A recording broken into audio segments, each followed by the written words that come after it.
بسم اللہ الرحمن الرحیم نحمدہ ونصلی علی رسولہ الکریم اما بعد۔ عید الاضحیٰ پر کن جانوروں کی قربانی جائز ہے اور ان کی عمر کتنی ہونی چاہیے؟ عید الاضحیٰ پر بکرا، بکری، بھیڑ، دمبا، بھینس، اونٹ، ان جانوروں کی قربانی کرنی چاہیے، اور جو شرعی اعتبار سے قرآن اور احادیث میں جن جانوروں کا تذکرہ آیا ہے ہمیں ان کی قربانی کرنی چاہیے۔ سوال یہ ہے کہ جن جانوروں کی قربانی کی جائے ان کی عمر کتنی ہونی چاہیے؟ میرے عزیز دوستو، یاد رکھیں، بکرا، بکری، بھیڑ، دمبا، یہ جانور جن کی عید الاضحیٰ پر قربانی کی جاتی ہے ان کی عمر پوری 1 سال کی ہونی چاہیے، 1 سال سے 1 دن بھی کم نہیں ہونا چاہیے۔ بھینس، اس کی عمر 2 سال ہونی چاہیے۔ اونٹ، اس کی عمر 5 سال ہونی چاہیے۔ ان عمروں سے کم کے جانور قربانی کے لیے کافی نہیں ہے۔ سوال یہ ہے کہ جس جانور کے سینگ پیدائشی طور پر نہ ہو یا بیچ میں سے ٹوٹ گئے ہو تو کیا اس کی قربانی درست ہے یا نہیں؟ جواب یہ ہے کہ اس کی قربانی درست ہے، ہاں البتہ اگر سینگ جڑ سے اکھڑ گیا ہو کہ جس کا اثر دماغ پر پڑتا ہو تو ایسے جانور کی قربانی درست نہیں ہے۔ دوسرا سوال یہ ہے کہ خصی بکرے کی قربانی درست ہے یا نہیں، اس کی قربانی جائز ہے یا نہیں؟ میرے عزیز دوستو، حدیث پاک کے اندر آتا ہے کہ آقا علیہ الصلاۃ والسلام نے خصی بکرے کی قربانی کی، اور خصی بکرے کی قربانی کو افضل قرار دیا گیا، جائز ہی نہیں بلکہ افضل ہے۔ اسی طرح ایسا مریض جانور جو قربانی کی جگہ تک اپنے پیروں سے چل کر نہ جا سکتا ہو، اس کی قربانی بھی جائز ہے یا نہیں؟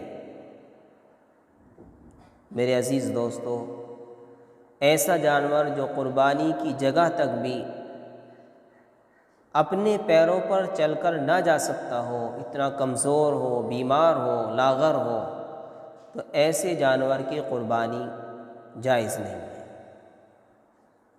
سوال یہ ہے، جس جانور کا 1/3 سے زیادہ کان یا دم کٹی ہوئی ہو اس کی قربانی جائز ہے یا نہیں؟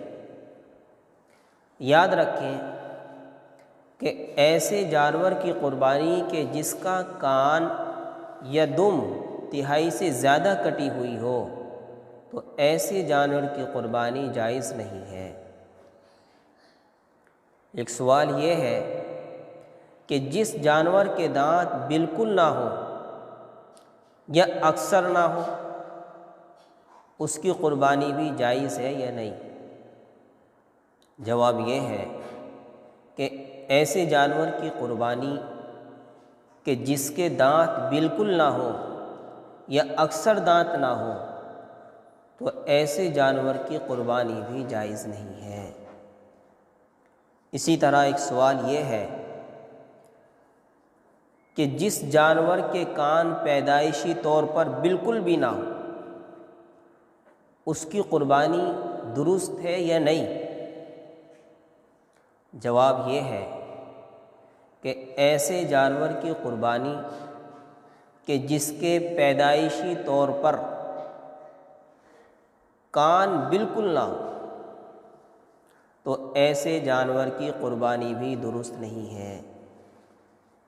میرے عزیز دوستو، ایک سوال یہ ہے کہ کسی شخص نے جانور خریدا اور جانور خریدنے کے بعد اس جانور کے اندر کوئی ایسا نقص پیدا ہو گیا کہ اگر وہ نقص کسی جانور میں ہو تو اس کی قربانی درست نہیں ہے، جیسا کہ اس کا جڑ سے سینگ اکھڑ گیا ہو، یا تہائی کان یا تہائی دم سے زیادہ اس کے یہ اعضاء کٹے ہوئے ہوں، تو ایسے جانور کی قربانی درست نہیں ہے۔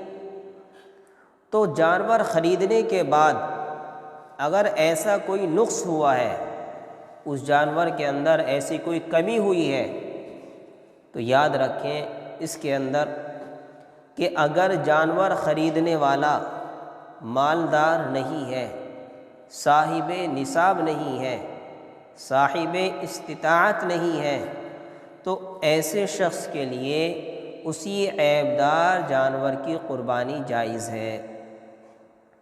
لیکن اگر جانور خریدنے والا مالدار ہے، صاحب استطاعت ہے، صاحب نصاب ہے، تو اس کے لیے ضروری ہے کہ وہ دوسرے جانور کا انتظام کرے اور دوسرے جانور کی قربانی کرے۔ یہ چند مسائل ہیں کہ جو عوام کے درمیان زیر بحث رہتے ہیں۔ یہ مسائل ایسے ہیں کہ ہر سال ہمیں ان مسائل کی ضرورت پیش آتی ہے، اور ہم لا علمی کی وجہ سے پریشان ہو جاتے ہیں۔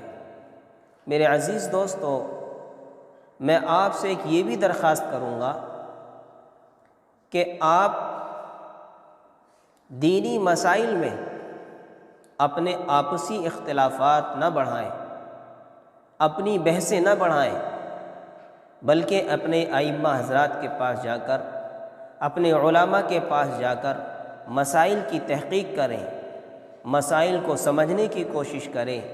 عوام کے درمیان کوئی بھی مسئلہ لا کر اس کو بحث کا موضوع نہ بنائیں۔ اللہ سے دعا ہے اللہ تبارک و تعالی ہمیں دین کے مسائل کو سمجھنے کی اور سمجھانے کی اور ان پر عمل کرنے کی توفیق عطا فرمائے۔ وما توفیقی الا باللہ۔